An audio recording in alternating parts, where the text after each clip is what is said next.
Hey guys and girls, French per here. So I decided to voice over this gameplay for about 30 seconds, so listen to me carefully if you're interested in what I say. Use your bike with Freyna, okay? It is a huge part of the playstyle, okay? So every time enemies are not in reach to your abilities, which do have, I would say, a decent reach but fairly small, you are going to use your bike to get there faster. You need MP, you are going to use your bike to go get MP. So if you have MP issues, that's a way to solve it. Use your bike and just rush towards a horde of enemy that is dying. You are going to collect MP on their bodies automatically. There is a horde of enemy that's a bit too far. Use your bike, hop on it, hop off from it after jumping. Just like that, okay? Boom, bike, throwing. Very simple gameplay, works extremely well, okay? Anyways, enjoy the gameplay.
First of all, thank you for the support, thank you for the members especially. And yeah, how are you guys today? So, Freyna. Freyna is strong right now. I am like you guys, I check YouTube videos. At least when I have time, I check the titles, at least. And I thought she was great because the time seemed to be around 4 minutes. But then I try her myself and I reach fucking 3 minutes. Like, what the hell? 3 minutes is a very good and fast milestone with her, with any descendant. Like, anyone who is near 3 minutes is god tier. Simple. So Freyna is god tier right now. She is, I do believe, in her prime. You should play her now. You want resources for Daya? Play Freyna. You're on console and you want something, I would say, fairly chill and not too hard and strong, just go with Freyna. She is the way to go right now. And she's very fun, obviously, there is that as well. And she looks kinda cool. I mean, I do like that outfit. So, without further ado, let's go with the build. So, first of all, infected weapon. And you might be surprised because here I have a gold purple, okay? I really believe that The exclusive weapon is so strong that it is not as relevant to have more damage on the second stat, okay? So I could be using that, okay, which has slightly lower damage on the first stat, but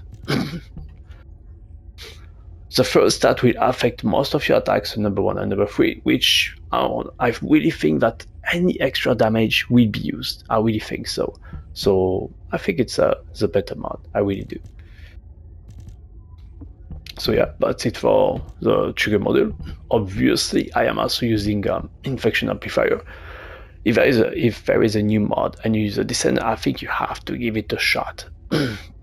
So the way this works, if I'm correct, is you do get extra damage on some mobs and pretty much one-shot them. Again, if I'm correct, randomly. Just so for your number 1, your number 3, and some mobs will just die and get extra damage on them. Hopefully that will happen to the boss as well, but there is a 30% chance. So I do believe that if you hit 10 targets, 3 of them are going to instantly die, which is great and strong. Okay. If you do not like the glass cannon slash getting killed easily risk reward ratio kind of gameplay, remove that, and just put any Descendant here that you like. She is that strong. You can play with anything. You will do good enough damage. Okay, yeah. Well, if you do have a decent ancestor, I guess. So know that. Put some HP here. Put some. I don't know, anything you like. Truly, it's okay. Me, I love the glass cannon, risk into reroll playstyle, so venom injection, overwhelming shield. I have about 3k HP and I'm happy with it, and I will die using that build. I will be okay. I think you can die maybe 5 or 6 times, so it's fine.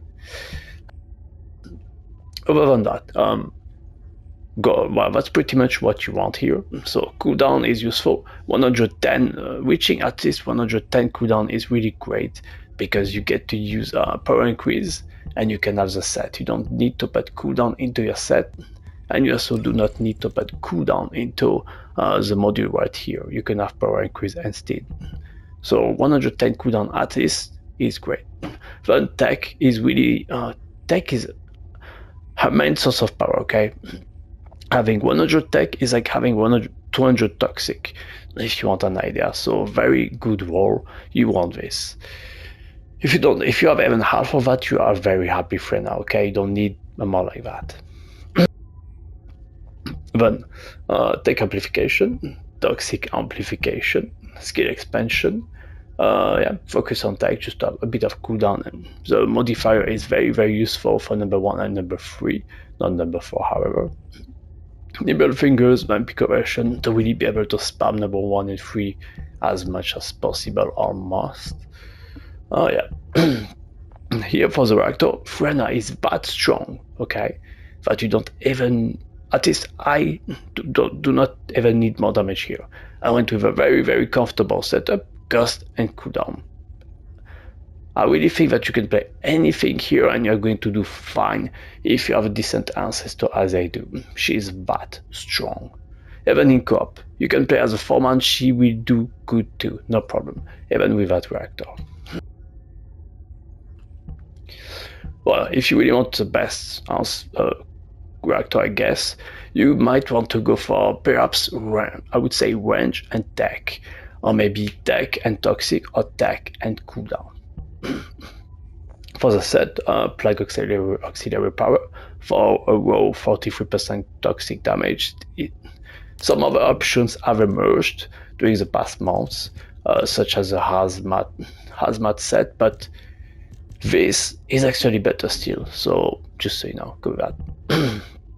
One thing to say here, I have a double shield stat on the bottom, which is very important actually. I'm using shield, I have 3k shield, I really want it to regen fast, so having the black processor with these stats really high, shield recovery modifier and max shield is great, is useful, and you actually might even need that, okay? So look for this one particularly. Memory, there you go, the defense MP, HP, simple. For the Arche tuning, screenshot that. Best Arche tuning right now. It's meta. Purchase Zone is very strong, very slow. It works simple. Just use your power. It's going to trigger. This, well, same thing. It works. Just hit an enemy with your skill. Do not shoot it with a gun. With your gun first, and this is going to happen. And to make every hit, well, you're just going to hit harder for every hit. Okay. Once this is activated, and this will activate on any enemy with full HP that you do hit with a skill. So every single enemy will get hit by that. For the reinforcement, cooldown as usual is kind of the good way to go, but you could go with that, I think, no problem. Okay. Then here extra MP just because you are not, well, you did see my playstyle. I get MP, but I don't mind getting extra MP for free. Okay. Here, a bit of a bit of extra shield, because why not? Simple. And yeah, that's pretty much it. There is a gun if you want, the gun build. Boom, boom, you can screenshot. I want multi-hits personally. I think it's best from my testing. Yeah. So yeah, thank you for watching. Like and subscribe for more. And yeah, thank you for the support as well, especially the members. I will try to get you guys something with Freyna, just so you know. Oh yeah, bye. See you next time.